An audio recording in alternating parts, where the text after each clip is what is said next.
This is how 11,000 Finnish soldiers on skis erased a Soviet motorized division of 14,000 men in 6 days. They had no tanks of their own, no air cover. They didn't need either. The man who designed the disaster was a Finnish colonel named Hjalmar Siilasvuo. The wreckage he left on a single forest road. 41 tanks, 70 artillery pieces, thousands of frozen bodies, and a full military band kit packed for a victory parade in Oulu that never happened. On November 30th, 1939, the Soviet Union rolled into Finland with 470,000 troops, 2,200 tanks, and 2,300 aircraft.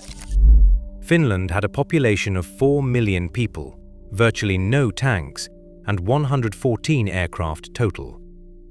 By any measure, this should have been over in days. The Soviet plan for the northern sector was straightforward. While the Red Army's main effort hammered the Mannerheim Line on the Karelian Isthmus to the south, the Ninth Army's mission in the north was simpler. Cut Finland in two.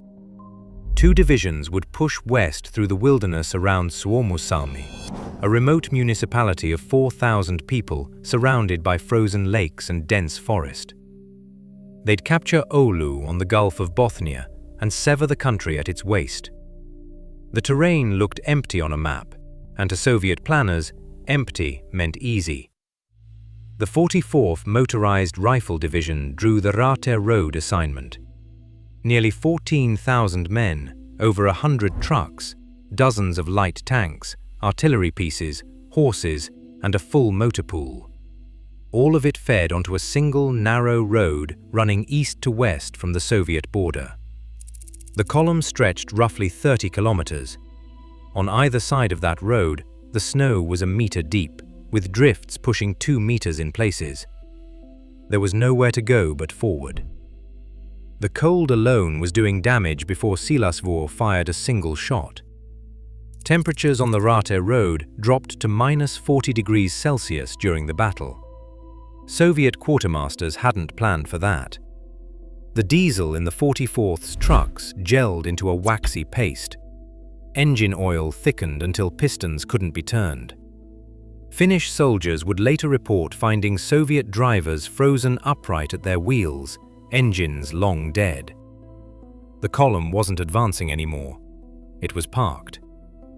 The man watching all of this from the tree line was Colonel Hjalmar Siilasvuo, a veteran of the Prussian Jägers. He had just finished destroying the first Soviet division sent into this wilderness. The 163rd Rifle Division had been cut apart and burned down between December 27th and 29th. Now Siilasvuo turned everything he had toward the 44th. He didn't rush. He let the column sit. The cold was already doing the first phase of his work for him. The word Motti comes from Finnish.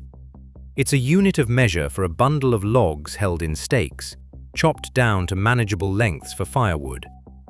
The tactic Siilasvuo used mirrors the word exactly. You take a long column, cut it into pieces, then burn each piece down one at a time. Before any trees fell across the road, his ski reconnaissance teams had already mapped the column in detail.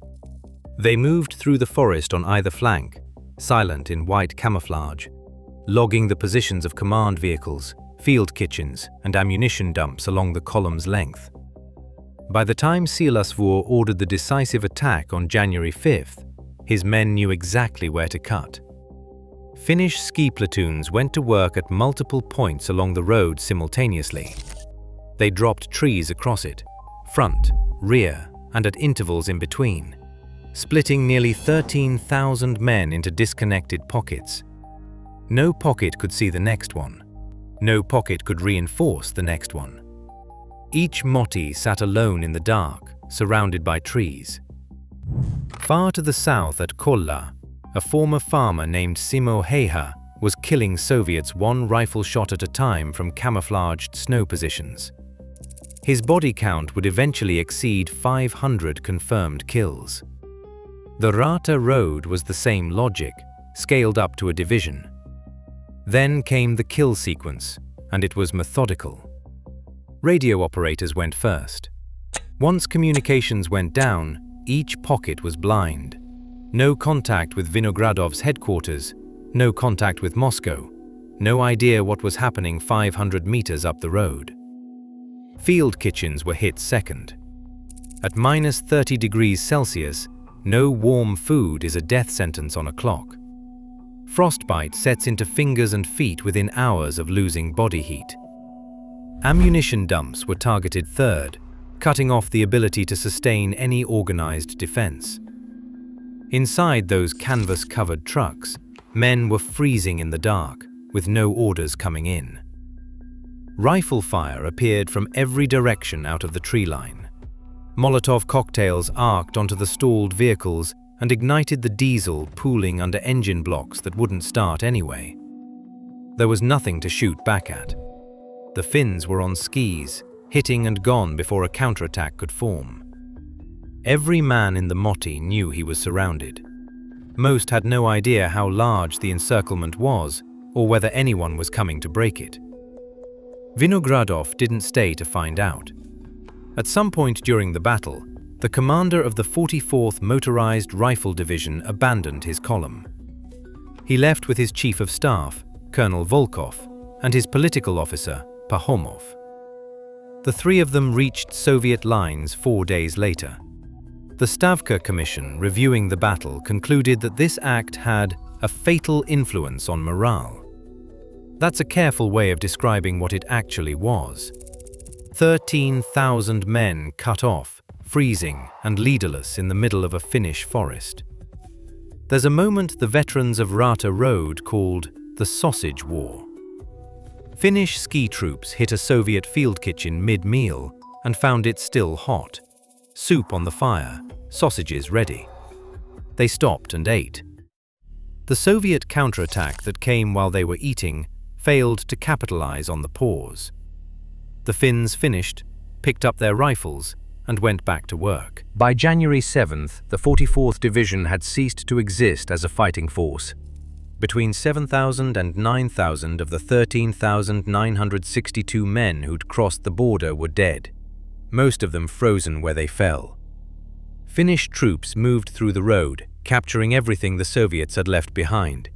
The haul included 41 tanks, 70 artillery pieces, 278 trucks, 300 machine guns, 6,000 rifles, and the divisional band's full instrument kit. Most of that hardware went straight into Finnish service. The battle had lasted 6 days. What Moscow did next is the part they never wanted anyone to see. 4 days after the last Motti went quiet, the Soviet 9th Army assembled the surviving members of the 44th Division at Vazhenvara. Vinogradov, Volkov, and Pahomov were marched out in front of them. A military tribunal had already issued its verdict, the highest degree of punishment, which in the Red Army meant one thing. On January 11th, 1940, all three were shot by firing squad in front of the men they'd left behind. Vinogradov was 40 years old. The execution wasn't just punishment, it was a message, and Stalin made sure the audience was the right one. Every soldier who'd survived Raate Road watched his commanders die. The men who'd retreated, surrendered equipment, or broken ranks were being told exactly how Moscow interpreted those decisions. There would be no ambiguity about what was expected next time. If you're finding this breakdown valuable, subscribe to the archive. We're uncovering more of these stories every week. Word of what happened on the Raate Road reached Berlin quickly. Hitler had been watching the Red Army's performance across Finland since November.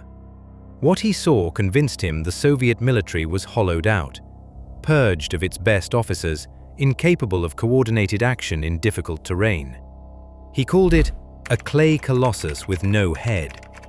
That assessment fed directly into his planning for Operation Barbarossa, the invasion he launched in June 1941. The Winter War didn't cause Barbarossa, but it made Hitler confident it would work. That confidence would eventually cost him more than 4 million men. Vinogradov himself was quietly rehabilitated by the Leningrad military district in November 1990, 50 years after the firing squad. The 44th Division didn't lose because it was outgunned. It lost because it couldn't move, couldn't eat, and couldn't talk to itself. Siilasvuo didn't beat a larger force through heroics. He waited for the cold and the terrain to immobilize it, then cut it apart piece by piece. Today, the Battle of Raate Road is part of the curriculum at West Point and Sandhurst.